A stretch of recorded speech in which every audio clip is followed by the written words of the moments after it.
Thanksgiving greetings here from Christ Episcopal Church in Needham, Massachusetts, across from the public library. I'm Nick Morris Clement with the word of Thanksgiving greeting. There's a hymn that I love that we often sing around Thanksgiving called Now Thank We All Our God. I love it because it was written by a pastor. I love it because he wrote it during the 30 Years' War in the 17th century in what is now Germany, amidst horrific conditions. The sources tell us that he buried hundreds, if not thousands, of people who had died due to war and the plague of typhoid fever that coincided with that war.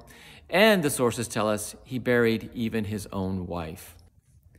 How was it possible that he was able to write this hymn of glad thanksgiving and praise during a most horrific time?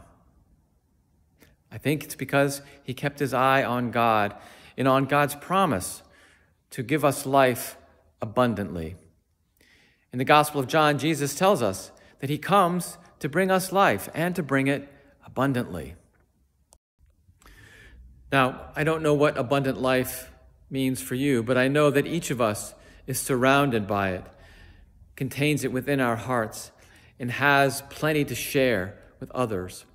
And that's what Thanksgiving is about, sharing the abundance of God's love and provision for us with all of God's creation as we come into contact with them as we go through our day. And so on behalf of the people of Christ Church, I wish you all God's blessings this Thanksgiving, the ability to see God's abundance all around and within you, and then the passion to share that abundance with all with whom you come in contact. Happy Thanksgiving.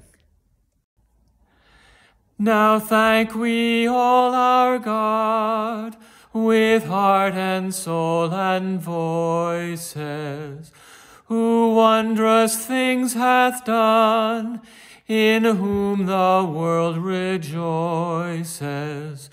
who from our mother's arms hath blessed us on our way with countless gifts of love, and still is ours today.